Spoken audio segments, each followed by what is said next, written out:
함께 사사기 7장 1절에서 8절까지 말씀을 한 절씩 교독하고 22절을 함께 같이 보겠습니다. 요룻바알이라 하는 기드온과 그를 따르는 모든 백성이 일찍이 일어나 하롯셈 곁에 진을 쳤고 미디안의 진영은 그들의 북쪽이요 모래산 앞 골짜기에 있었더라. 여호와께서 기드온에게 이르시되 너를 따르는 백성이 너무 많은즉 내가 그들의 손에 미디안 사람을 넘겨주지 아니하리니 이는 이스라엘이 나를 거슬러 스스로 자랑하기를 내 손이 나를 구원하였다 할까 함이니라. 이제 너는 백성의 귀에 외쳐 이르기를 누구든지 두려워 떠는 자는 길르앗산을 떠나 돌아가라 하라 하시니 이에 돌아간 백성이 22,000이요 남은 자가 10,000명이었더라. 여호와께서 또 기드온에게 이르시되 백성이 아직도 많으니 그들을 인도하여 물가로 내려가라.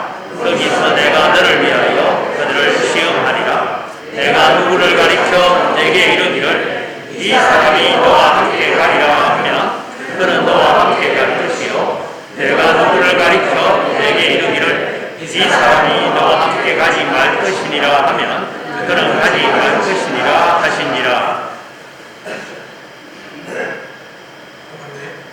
5절 나왔네요. 죄송합니다. 5절이 빠졌습니다. 이에 백성을 인도하여 물가에 내려가매 여호와께서 기드온에게 이르시되 누구든지 개가 핥는 것 같이 혀로 물을 핥는 자들을 너는 따로 세우고 또 누구든지 무릎을 꿇고 마시는 자들도 그와 같이 하라 하시더니 손으로 뭉쳐 입에 대고 핥는 자의 수는 300명이요 그 외의 백성은 다 무릎을 꿇고 물을 마신지라. 여호와께서 기드온에게 이르시되 내가 이 물을 핥아 먹는 300명으로 너희를 구원하며 미디안을 내 손에 넘겨주리니 남은 백성은 각각 자기의 처소로 돌아갈 것이니라 하시니 이에 백성이 양식과 나팔을 손에 흔들어 기드온이 이스라엘 모든 성을 각각 돌아보내고 그 300명을 머물게 하니라. 미디안 진영은 그 아래 골짜기에 있었으라. 함께 같이 말씀 보겠습니다. 300명이 나팔을 불 때에 여호와께서 구원 진영에서 친구끼리 칼로 치게 하시므로 적군이 도망하여 세레알 베시다에 이르고 또 다밧에 가까운 아벨 홀라의 굴에 이르렀으며. 오늘 기드온 300용사를 사용하신 하나님에 대해서 한번 우리 살펴보려고 합니다. 앞에 보시면 쿠팡의 실적이 나옵니다. 제가 이거 쿠팡을 자랑하는 것은 아닌데 쿠팡을 보시면 2019년부터 2020년, 2021년까지 보시면 매출이 거의 2019년에 비해서 2021년이 3배 늘었습니다. 여기 보면 단위가 10억이니까 옆에 보시면 아주 단위가 어마어마하죠. 말 그대로 조 단위가 나옵니다. 그 대신 영업이익이 적자가 났다고 합니다. 2019년에는 7,210억, 그리고 2022년에는 5,500억, 그리고 2021년에는 1조 8,602억, 20억이나 되는 적자가 났다고 합니다. 적자를 보면 우리가 잘 알듯이 우리가 코로나 말미암아서 방역이기 때문에 방역 수칙으로 말미암아서 적자가 났고, 우리가 잘 아는 사건, 물류센터가 화재가 났죠. 그걸 말미암아서 물류센터 화재, 그리고 재산, 그리고 또 다른 다른 문제 때문에 그런 적자가 났다고 합니다. 근데 보면 2년 전보다 3배가 넘는 매출이 뛰었다고 합니다. 적자가 많음에도 불구하고 매출이 이렇게 많고, 그뿐만 아니라 많은 사람들이 이 경영을 보면서 매우 아주 좋은 징조라고 얘기합니다. 그 이유는 무엇일까요? 코로나 시대 가운데 어려움이 있을 때 그들이 이겨낼 수 있다는 이유는 바로 숫자입니다. 밑에 보시면 쿠팡 멤버십 가입수가 있습니다. 쿠팡 멤버십이라면 이것도 광고 같은데 돈을 내고 멤버십에게 혜택을 주는 겁니다. 그 다음 2020년에는 470만이었던 사람들이 멤버십 숫자가 1년 만에 2배가 되는 900만이 되었다고 합니다. 세상 사람들은 이제는 경영에 있어서 가장 중요한 것이 단순한 매출, 단순한 그냥 이순이익에 나오는 그 돈의 숫자가 중요한 것이 아니라 사람의 숫자가 중요하다고 말합니다. 그만큼 그 숫자가 자신의 힘의 경영의 원동력이라고 말하죠. 그래서 우리가 잘 알듯이 넷플릭스도 돈을 받고 멤버십을 하고 디즈니, 애플 여러 가지 사람들이 얘기하고 있는 눈으로 볼 수 있는 영화를 보든지 드라마를 볼 수 있는 모든 것들이 다 해운제를 합니다. 그뿐만 아니라 우리가 쇼핑몰, 쿠팡 같은 쇼핑몰도 있죠. 11번 가든지 다른 여러 가지 광고를 나타내는 그런 쇼핑몰도 여전히 회원가에서는 그 회원들에게만 특별히 할인을 해주면서 그 누군가가 자기만의 사람이 되는 것을 말하고 있습니다. 힘과 숫자가 모든 것을 대변하는 시대가 되어버렸습니다. 힘과 능력은 그 공동체의 숫자, 그 숫자에 따라서 움직여가는 것이 세상의 원리가 되어버렸죠. 그렇다면 교회는 그 가운데 똑같이 만들어가고 있을까요? 조금 안타까운 것은 그 숫자가 반대로 가고 있다는 것에 조금 안타까움이 있습니다. 여기 보시면 고신에 있는 겁니다. 고신에 보면 2011년도에는 46만이었다가 잠깐 또 올랐다가 48만, 그리고 48만이었다가 그 2011년 쭉 지나부터는 조금씩 하락합니다. 그리고 이 밑에 보시면 2017년도에 47만, 2018년도에 45만. 더 안타까운 것은 현재 2022년 2월 기준으로 해서는 38만 8,682명입니다. 이 숫자만 보면 매우 적게 보이게 하죠. 맞습니다. 인구 수도 줄었고 학생 수도 줄었고 그만큼 교회의 숫자가 줄은 이유는 다양하지만 이건 그만큼 세상의 기준으로 봤을 때는 매우 안 좋은 징조입니다. 성결교회는 어떨까요? 성결교회도 비슷합니다. 여기 보시면 좀 숫자가 잘 안 보일 수도 있는데 여기 보시면 2009년, 2023년, 16년, 17년, 18년에서 여기 보시면 전체 교인 수가 56만, 55만, 46만에서 계속 줄어드는 것을 볼 수 있죠. 장로교도 그렇습니다. 장로교도 여기 보시면 쭉 연도별로 보시면 계속 하락되는 것을 볼 수 있습니다.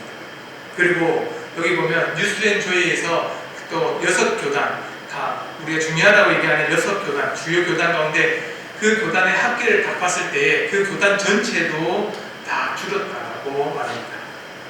세상의 원리, 세상의 기준으로 보면 힘과 숫자가 모든 삶의 원동력으로 말하고 세상을 대변한다라고 말하는데 어찌 보면 교회는 대변하는 것이 아니라 반대로 가고 있는 것처럼 보입니다.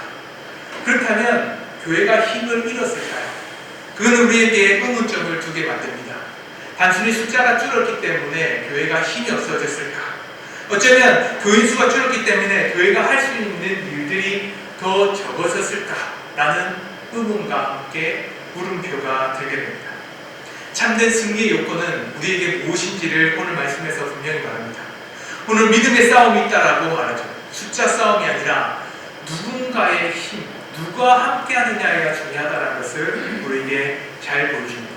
그런데 이스라엘 백성들은 하나님과 함께 하기를 거부했습니다. 드보라와 말미암아서 하나님의 은혜 가운데 전쟁의 승리, 야비남을 이기고는 승리했던 이스라엘 백성들은 다시 드보라가 사사 이후부터 다시 악행을 시작했습니다. 그로 말미암아서 하나님은 미디안 족속, 그 족속을 보내셔서는 이스라엘 백성들을 징계하셨죠. 사사기에 나타나는 4가지 특징, 말 그대로 이스라엘 백성들이 타락하면 하나님께서 징계하시고 또한 이 징계로 말미암아서 고난받을 때 이스라엘 백성들은 회개와 부르심을 하고 그리고 그 부르심을 들었던 하나님께서 다시 하나님의 구원 가운데 불러주시는 이 사이클이 나타납니다. 이스라엘 백성들은 안 좋은 사이클 안에 다시 들어왔습니다.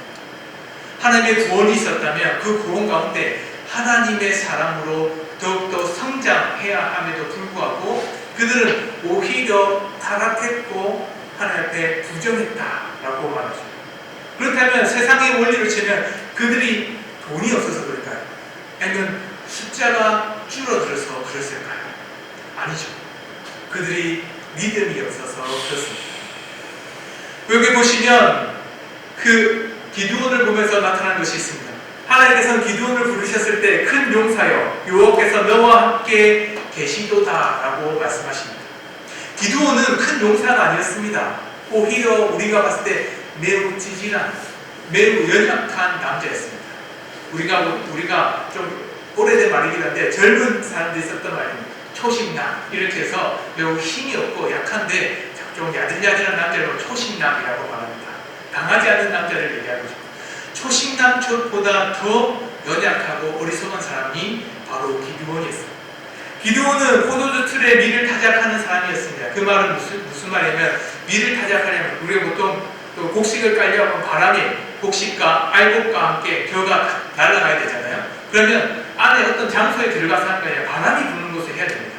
그런데 기드온은 자신이 갖고 있었던 곡식을 미디안 족속들에게 뺏길까봐 걱정해서는 포도주 틀 안에 들어가서는 몰래 타작했던 것이 바로 기드온입니다. 매우 두려움도 많고 무서움도 많았던 사람이죠. 그뿐만 아니라 하나님께서 그를 부르셨을 때도 불구하고, 또한 여호와의 사자가 왔음에도 불구하고 그는 하나님의 은혜 가운데 믿겠습니다 아멘으로 화답하지 않고 오히려 표징을 구했습니다. 그래서 하나님께서는 불을 내리게 하셔서는 그 재물을 불태우게 하시고, 또한 양 가죽을 물을 적시게 하시고, 때로는 땅을 적시게 하심을 말미암아서 하나님이 그와 함께 하시겠다는 것을 보여주죠. 믿음이 매우 연약한 사람이었습니다. 그뿐만 아니라 기드온은 이런 얘기도 하죠. 나의 집은 문하셋 중에 극히 악하고 나는 내 아버지 집에서 가장 작은 자이니라. 이 말을 들으면 왠지 아주 이 사람이 겸손하다라고 생각이 들 수도 있겠죠. 아니었습니다. 기드온은 겸손한 사람이 아니었습니다. 그는 오히려 마음 가운데 악한 자였습니다. 그는 이 말을 하기 전에 이런 얘기했죠. 한번 같이 기도를 했던 말을 한번 읽어볼까요? 같이 한번 읽겠습니다. 시작. 오 나의 주여, 여호와께서 우리와 함께 계시며 어찌하여 이 모든 일이 우리에게 일어났나이까? 또 우리 조상들이 일찍이 우리에게 이르기를 여호와께서 우리를 애굽에서 올라오게 하신 것이 아니냐 한 그 모든 이적이 어디 있나이까? 이제 여호와께서 우리를 버리사 위대한 손에 우리를 넘겨주셨나이까? 기드온은 우리가 방금 보았던 사사기의 사이클, 이스라엘 백성들이 타락하고 하나님께서 징계하시고, 또한 그 징계로 말미암아서 부르시신 가운데 응답하심을 말미암아서 하나님의 구원을 머문다라는 그 사이클을 몰랐습니다. 그 사이클의 첫 번째도 몰랐죠. 왜 이스라엘 백성들이 고난받는지도 몰랐습니다. 그러니 기드온은 하나님께 부르짖고 하나님을 찾는 사람이 아니고 오히려 숨어서 포도주 틀에서 그냥 밀을 타작하면서 자기 혼자만 먹고 살려고 발버둥 치는 사람이었죠. 오히려 그는 이스라엘 자신들의 죄조차도 깨닫지 못하는 사람이었습니다. 그럼에도 불구하고 하나님은 기드온을 향해서 큰 용사여 라고 부르짖고 부르십니다. 왜 그럴까요? 큰 용사라는 뜻이 단순히 그냥 한 사람의 힘과 능력만을 의미할까요? 그렇지 않다는 거죠. 하나님은 큰 용사를 부르실 때에 바로 그가 하나님께서 함께 하실 때 큰 용사가 된다는 것을 비례적으로 보여주기 위해서 그를 부르셨습니다. 하나님은 기드온이 큰 용사가 되기를 소망했습니다. 하나님의 부르심에, 하나님의 구원 가운데에 머무는 이스라엘 백성들이 하나님께서 주신 은혜에 머물러 있고 반드시 주셨던 그 은혜가 믿음으로 받아들이는 사람이 되기를 소망하셨던 거죠. 그것으로 말미암아서 하나님께서 그를 큰 용사라 부르셨습니다. 그럼에도 불구하고 그가 하나님 말씀대로 살지 못하고 큰 용사로 믿음을 가지 못했던 것을 우리는 매우 안타깝고 어리석은 자처럼 보입니다. 그럼에도 불구하고 하나님께서 그를 큰 용사로 하나님의 은혜를 베풀 구원자로 부르신 이유는 무엇일까요? 그것은 바로 오늘 말씀에서 나타나신 그가 하나님의 영광을 나타낼 수 있는 자이기 때문입니다. 사람의 힘과 능력, 우리가 앞에 보았던 것처럼 힘과 숫자의 원리로 세상을 대변한다면 이스라엘 교회는 힘과 숫자의 원리로 세상을 대변하는 것이 아니라 그 힘의 본질, 힘의 근원이신 하나님께서 함께 하신다면 반드시 세상을 이길 수 있다는 것을 보여주기 위해서 하나님의 영광을 나타내기 위한 하나님의 아름다운 용사. 그것을 바울은 자기 자신을 이렇게 말합니다. 죄인 중에 내가 개수니라.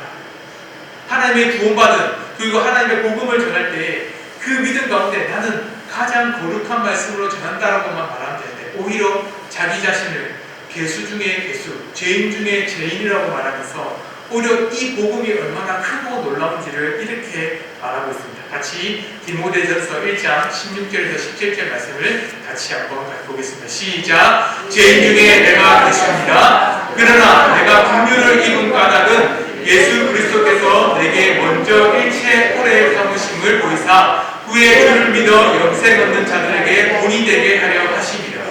영원하신 왕 곧 썩지 아니하고 보이지 아니하고 홀로 하나이신 하나님께 존귀와 영광이 영원 무궁하도록 있을지어다. 아멘. 바울은 알고 있었습니다.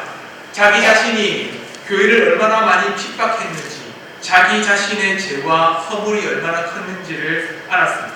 그러나 그 바울은 자기의 허물만 머물러 있지 않고 오히려 하나님의 영광, 하나님의 빛이 얼마나 큰지에 대해서 다시 고백합니다. 자기는 죄인 중에 죄인, 괴수 중에 괴수이지만 하나님께서 이렇게 오래 참으신 말미암아서 나를 구원하시고 영생을 주신 이유, 그것은 바로 영원하신 하나님, 그 하나님의 은혜가 얼마나 크고 놀라운지를 보여주기 위해서죠. 하나님이 기도원을 부르신 이유가 있습니다. 그가 매우 연약하다는 것을 일부러 아주 길게, 지금 보면 사사기 6장에부터 보시면 아주 길게 잘 보여주고 있습니다.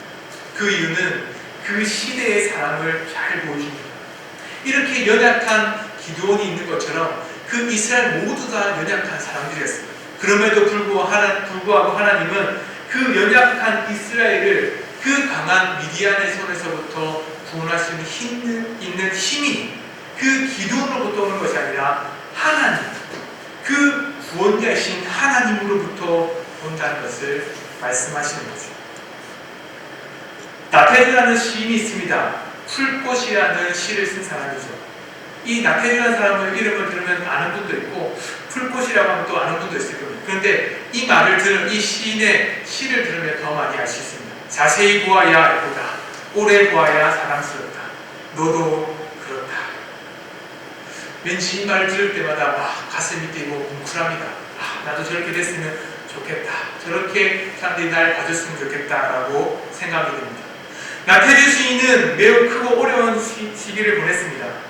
나태주 시인은 사범학교를 딱 지나고 나서는 초등학교 교사가 되었습니다. 그런데 다른 동기들은 중학교 교사로 옮겨가는 사람들도 있었고, 또한 사범대학교를 졸업하고는 다시 대학교를 가서는 더 크고 더 넓은 곳으로 가는 사람들도 있었습니다. 나태주 시인은 자기 자신을 보면서 자신의 능력이 없다는 것을 깨달았습니다. 자기 자신이 얼마나 무능력한지, 그만큼 다른 동기에 비해서 자기 자신이 능력이 없는지를 깨닫고 절감했다라고 말합니다. 그리고는 자기 자신은 더 큰 곳을 바라보지 않고 초등학교 교사로 계속 머물겠다라고 결단합니다. 그러면서 그가 했던 것은 글을 쓰기 시작해서는 글을 아주 쉽게 썼습니다. 누구나 초등학생, 어떤 어린아이들도 보고는 자기의 글과 자기가 말하고 싶은 말을 듣고 깨달을 수 있도록 그것을 연습했죠. 이렇게 힘들고 어렵고 매우 안 좋은 환경 속에서 그가 단순히 절망하고 넘어졌다면 더 큰 시인, 더 큰 일을 감당하지 못했을 것입니다. 그럼에도 불구하고 자기 자신이 할 수 있었던 것, 그 초등학교 앞에서 그 아이들을 가르치면서 자기가 할 수 있었던 모든 것을 감당할 수가 있었던 거죠. 우리는 하나를 깨달아야 됩니다. 그것은 바로 우리가 연약한 가운데, 때로는 부족한 가운데서도 더 좋은 길이 열릴 수 있다는 거죠. 그것은 사람의 계획과 사람의 힘으로 만들 수 없다는 것을 우리는 분명히 알아야만 합니다. 누가 보면 모든 자신의 능력과 자신의 계획대로만 세상이 만들어질 것만 같을 것입니다. 왠지 꽃이 피면 무조건 열매가 맺혀야만 된다라고만 생각되고, 겨울이 지나면 봄이 올 것만 같은 세월이 되기도, 그것을 바라기도 합니다. 그런데 나태주 시인은 깨달았습니다. 말 그대로 어려움과 고난이 있은 뒤에 반드시 그 고난을 겪었을 때 또 다른 소망이 있다는 것을 잘 보여주시죠. 나태주 시인이 이것을 깨달은 것은 바로 딸기밭이었습니다. 딸기밭의 비닐하우스를 보니까 비닐하우스에 보면 비닐하우스 겨울에 다 아주 따뜻하게 만들어요. 그런데 비닐하우스 옆에 보면 작은 문을 만들어서는 찬바람이 싹 그렇게 만드는 겁니다. 왜 찬바람이 들어가게 할까요? 딸기가 만들어지려면 아주 따뜻한 봄과 같은 날씨가 되어야 되는데 굳이 이 딸기를 아주 찬바람이 세게 만드는 그 이유는 찬바람이 들어와야지만 그 딸기에 꽃이 피고 다시 봄을 알리면서 열매가 맺힌다는 거죠. 우리도 이것을 깨달아야 합니다. 하나님은 때로는 우리가 연약한 가운데, 때로는 어리석은 가운데, 때로는 우리가 너무나도 열심히 하고 싶고 우리가 아무리 발버둥 쳐도 일이 잘 되지 않는 것 같고 우리 인생들 가운데 때로는 하나님께서 나를 내버려 두시고 나를 그냥 아주 나락가 가운데 내버려 두는 것만 같은 인생, 때로는 내가 원했던 목표를 이루지 못해서는 너무나 답답하고 힘든 인생을 살아가고 있다면 우리는 하나를 깨달아야 합니다. 하나님은 우리를 놓지 않았다. 지금도 하나님께서는 꽃이 피고 그리고 열매가 맺히도록 지금 우리에게 찬바람을 내밀면서 하나님께서 때로는 또 다른 소망을 품게 하시려고 우리를 인도하신다는 것을 깨달아야 합니다. 미디안이 쳐들어왔습니다. 군사가 13만 5천 명이나 되는 사람들이 쳐들어왔습니다. 그 당시에 13만 5천이라고 하면 매우 많은 숫자였습니다. 왜냐하면 이스라엘 백성들이 그 미디안 백성들과 함께 싸우려고 했던 사람들이 3만 2천 명밖에 되지 않았기 때문이죠. 3배, 약 4배가 되는 그만큼 많은 사람들과 함께 싸워야 됐습니다. 전쟁이 되지 않는 숫자의 싸움이죠. 반대로 미디안은 더 많은 군사뿐만 아니라 더 많은 병기와 병거를 가지고 있었습니다. 더 강력한 무기를 가지고 있었죠. 그럼에도 불구하고 하나님께서는 3만 2천이라는 사람이 많다라고 합니다. 너를 따르는 백성이 너무 많아 내가 미디안 사람을 넘겨주지 아니하리라 라고 말씀하시면서는 3만 2천 명 중에 그들이 마음의 두려움을 가진 사람들을 다시 집으로 돌아가도록 명령하셨습니다. 그때 많은 사람들이 나는 하나님 앞에서 전쟁하겠습니다라고 남은 사람들이 오히려 3만 2천이 아니라 7만, 10만, 20만이 되었으면 더 좋겠죠. 그러나 돌아간 사람이 2만 2천 명이나 되었습니다. 10,000명밖에 남지 않았죠. 13만 5천 명 대 10,000명. 이제는 4배가 아니라 13배, 14배가 되어버렸습니다. 그럼에도 불구하고 하나님은 또다시 숫자가 많다라고 말씀하셨습니다.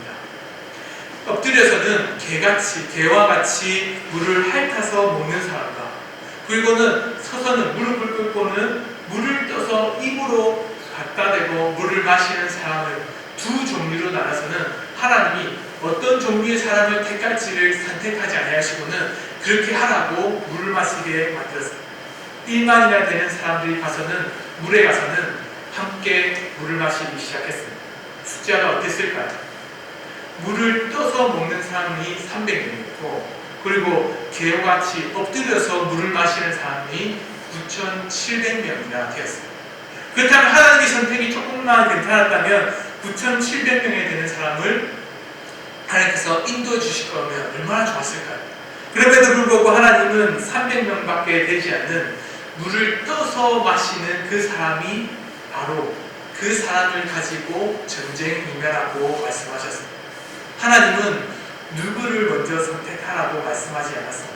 왜냐하면 하나님의 선택은 누가 어떤 방법이 중요한 것이 아니라 어떤 숫자가 적게 남을까냐가 더 중요한 것이 하나님의 선택이었습니다. 하나님은 누가 남을까, 어떤 사람이 남을까가 중요한 것이 아니었습니다. 더 중요한 것은 어떤 숫자가 더 적게 남을까가 하나님의 관심사였습니다. 하나님은 이 300명을 말미암아서 하나님의 백성, 이스라엘 백성들을 구원하고 미디안의 손에서 구원해 주시겠다고 약속하셨습니다. 3만 2천 명에서 10,000명으로, 10,000명에서 300명. 그렇게 바꾸신 이유는 하나님이 이스라엘 백성들이 당하신 하나님의 구원자이시고 그 구원하시는 하나님이 우리와 함께 하신다는 것을 믿기를 소망하셨기 때문이죠. 우리는 때로는 우리의 능력을 더 맹신할 때가 있어요. 아니면 우리가 더욱더 많이 가져야지만 승리할 수 있다고 지금도 생각합니다. 앞에 보았던 쿠팡의 말처럼 때로는 세상의 원리처럼 여전히 힘과 숫자가 많아야지만 교회는 세상 속에서 승리할 수 있다라고 우리 마음속에 여전히 품고 있습니다. 그러나 하나님은 반대로 우리에게 말씀하시죠. 사람의 숫자가 중요한 것이 아니라 하나님이 어디에 서 있느냐가 중요하다고 말씀하십니다. 그래서 역대하 20장에 보면 많은 모압과 암몬의 족속들 가운데 전쟁이 있었습니다. 많은 숫자와 함께 전쟁할 때에 여호사밧이라고 하는 왕이 하나님 앞에 부르짖으면서 하나님께 나아갑니다. 그가 부르짖었던 이유는 단 하나입니다. 자신이 적을 이길 수 없었기 때문이죠. 그래서는 그가 하나님과 하나님 앞에서 이렇게 고백합니다. 우리를 치러 오는 이 큰 무리를 우리가 대적할 능력이 없고 어떻게 할 줄도 알지 못하고 오직 주만 바라보나이다. 여호사밧 왕만 그런 것이 아니라 유다의 모든 사람, 그들의 아내와 자녀와 어린아이까지 모두 다가 하나님 앞에 서서는 하나님만이 계셔야지만 이 전쟁을 승리할 수 있습니다 라고 부르짖었습니다. 그때 하나님께서는 우리에게 이렇게 응답해 주시죠.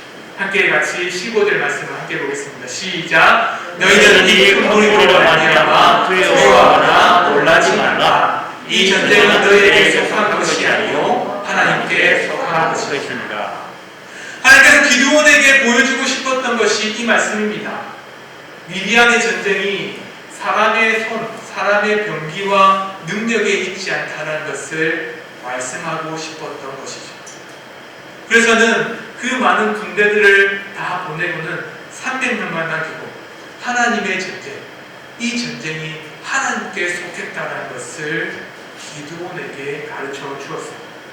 기드온은 깨달았을까요? 오히려 깨닫지 못했습니다. 하나님께서 주셨던 믿음이 더 마음의 가운데 심겼더라면 더 좋았겠죠. 그럼에도 불구하고 기드온은 마음에 여전히 불안함과 걱정 속에 있었습니다. 그런데 하나님께서 꿈을 꾸게 하심을 말미암아서 그 일을 보게 하시죠.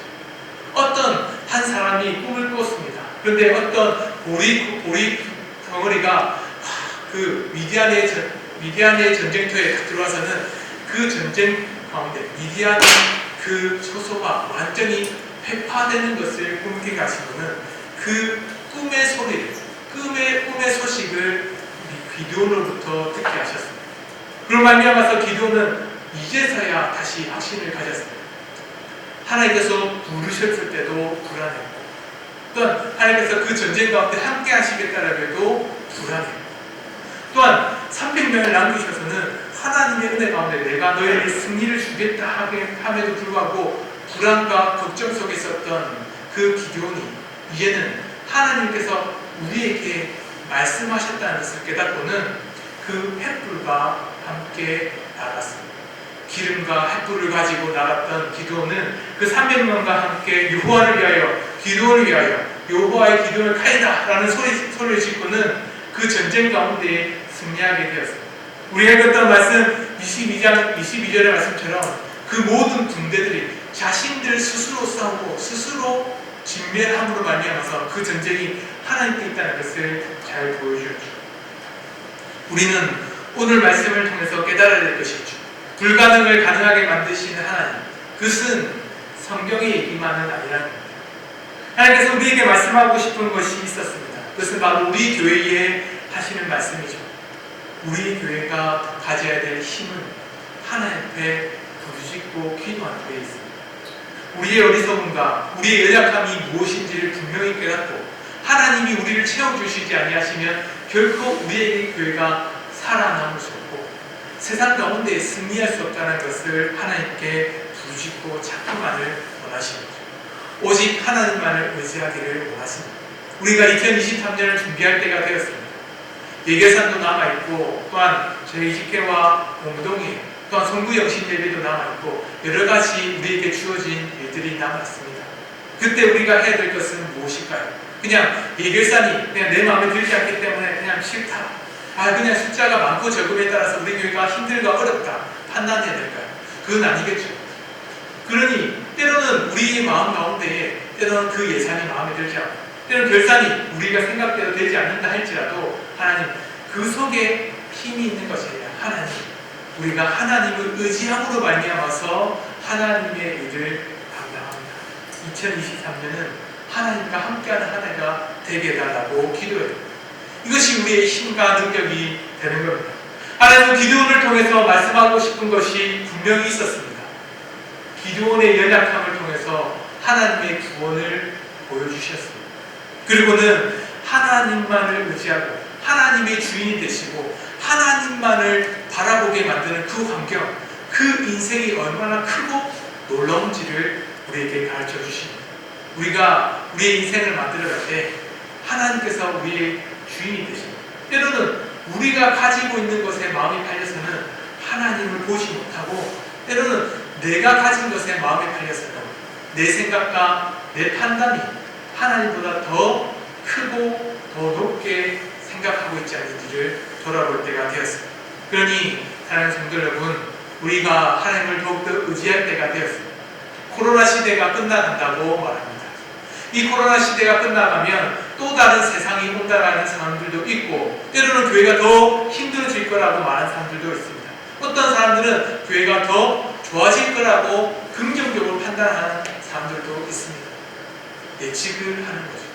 그러나 예측은 예측일 뿐입니다. 그 결과는 하나님 손에 달려있다는 것을 믿고 하나님을 의지하면서 우리의 인생, 우리 교회를 만들어가는 우리 은강교회 성도님 되기를 소망합니다.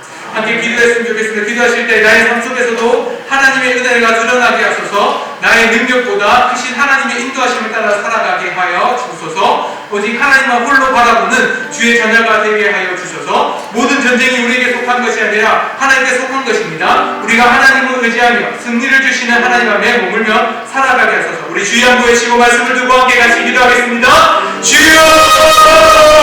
하나님 아버지, 하나님 아버지, 우리가 하나님을